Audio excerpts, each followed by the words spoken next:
Today we are going to show you how to remove and replace a CV shaft on the new 2021 styled Landmaster UTVs. The tools you are going to need for this job are shown below.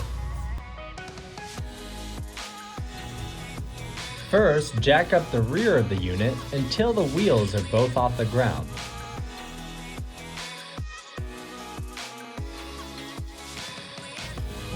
Remove the tire of the CV shaft that you're replacing using a 3/4 inch extended socket and driver to remove the lug nuts. After the tire is removed, now we are going to remove the shock using a 17mm socket and wrench.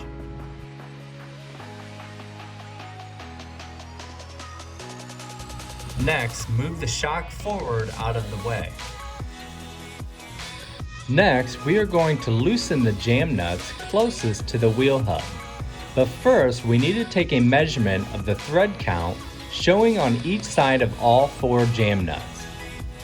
Write this measurement down for all 4 jam nuts and keep it handy for when you reassemble the corner module later on. Next, using a 3/4 inch wrench, loosen the jam nuts that are closest to the wheel hub.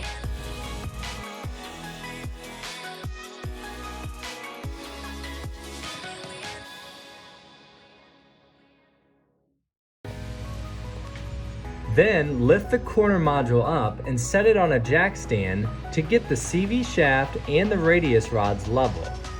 This is crucial to helping the CV shaft pop out easily. Next, loosen the jam nuts that are closest to the chassis.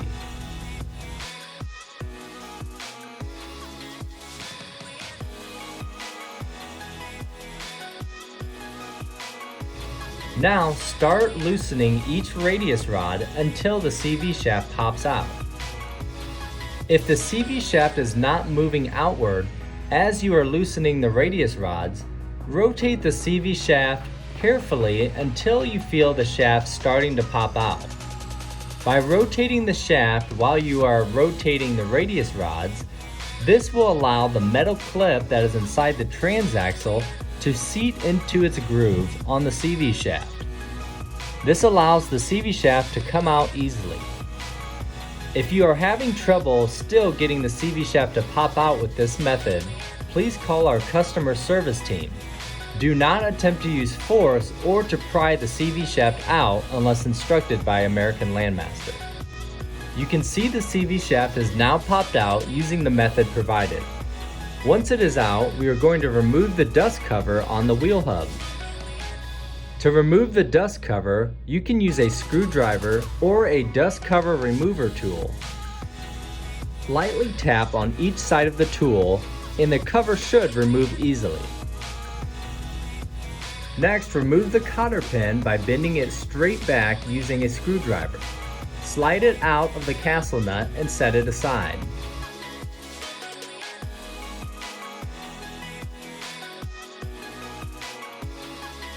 Using a 15/16 inch socket, remove the nut and washer holding the wheel hub in place.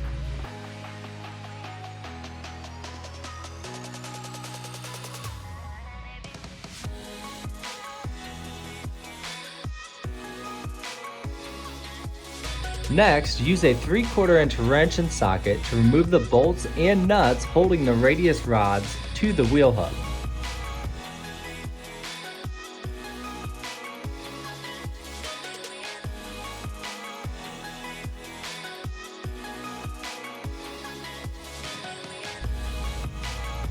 After the bolt and nut is removed, simply lift the corner module up and slide it off the CV shaft. Now, pull the entire CV shaft out of the transaxle.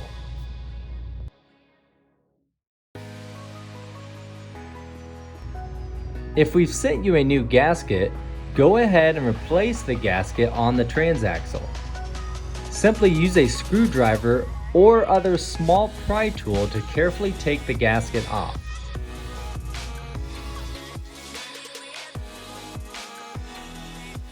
Put the new gasket in and lightly tap it until it's flush as shown.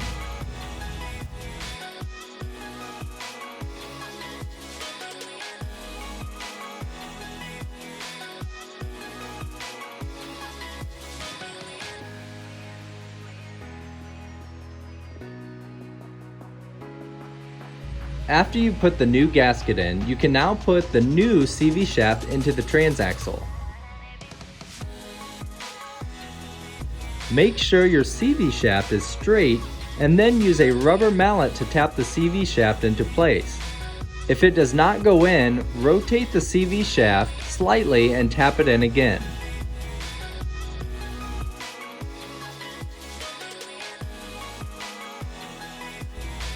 Now we are going to put the wheel hub back onto the CV shaft. Use your jack stand to hold the corner module up, slide your CV shaft through the rotor, and put the washer and castle nut back onto the CV shaft.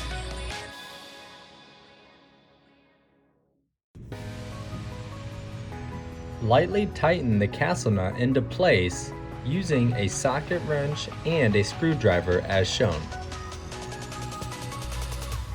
Next, mount the top radius rod into place using the correct bolt. Do not tighten this yet.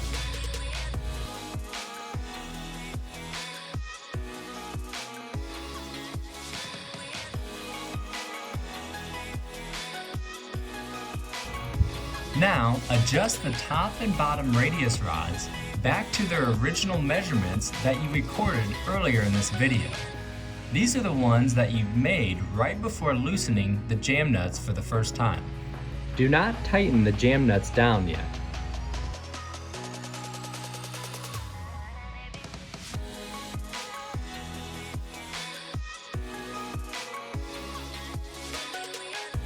After you have the correct measurement, finish mounting the radius rods in place with the bolt and nut. Tighten these down using a wrench and impact. The radius rod bolts need to be tightened to 30 foot-pounds of torque. Now it's time to tighten the radius rods in place using a 3/4 inch wrench on the jam nuts and a 15/16 inch wrench in the middle of the radius rods. Remember, before tightening down the radius rods, make sure the thread count on each side of the jam nuts are back to the original measurements that you took earlier in this video. This is crucial to make sure we have proper alignment of the wheels.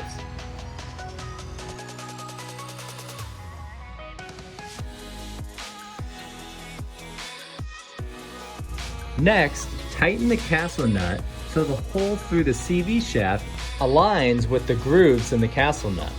You can use a long pry bar and your socket wrench as shown to help tighten the castle nut. The castle nut for the CV shaft and wheel hub needs to be tightened to 35 foot-pounds of torque. Now you can easily slide the cotter pin in place and bend one end of the cotter pin up as shown. Next, grab your dust cover and lightly tap it back into place. One trick to doing this is to find a piece of pipe that fits over the dust cover to avoid damage while tapping it back into place.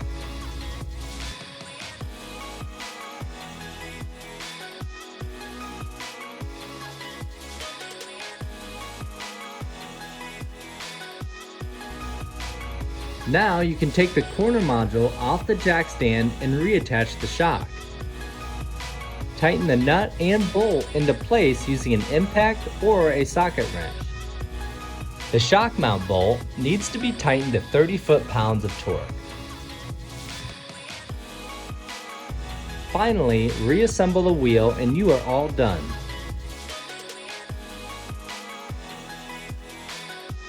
Test drive the vehicle for at least 5 to 10 minutes to ensure the ride is smooth, there is no leakage around the CV shaft or transaxle, and that the shaft is not popping out. Thank you for watching, and we hope this service video was helpful.